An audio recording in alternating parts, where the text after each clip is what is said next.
ঈদের আগের দিন থেকে বাংলাদেশের রাজনীতিতে যে অনিশ্চয়তার কালো মেঘ জমেছিল তা কাটতে শুরু করেছে লন্ডনের ঐতিহাসিক বৈঠকের মধ্য দিয়ে।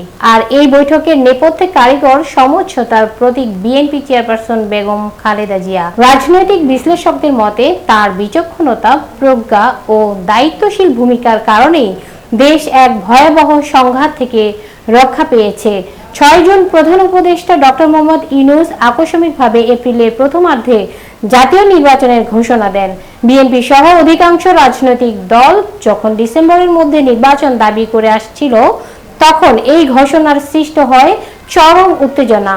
বিএনপি তাৎক্ষণিকভাবে প্রতিক্রিয়া জানায়, প্রধান উপদেষ্টার ভাষণ প্রত্যাখ্যান করে বিবৃতি দেয়। এই জটিল সময়ে এগিয়ে আসেন বেগম খালেদা জিয়া। ঈদের দিন ফিরোজায় স্থায়ী কমিটির নেতাদের ডেকে নিয়ে তিনি আহ্বান জানান সহনশীলতার, বলেন জাতীয় ঐক্য বিনষ্ট করা যাবে না, আলাপ আলোচনার মাধ্যমে এই সংকটকে সমাধান করতে হবে।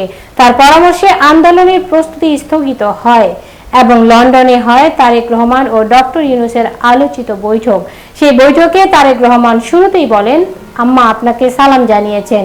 একটি বার্তা যে দল নয়, বেগম জিয়াই জাতির অভিভাবক। বিএনপি এরপর নির্বাচনের তারিখে নমনীয়তা দেখিয়ে রমজানের আগেই নির্বাচনের প্রস্তাব দেয়। এটি ছিল দলের পক্ষ থেকে একটি বড় ছাড়।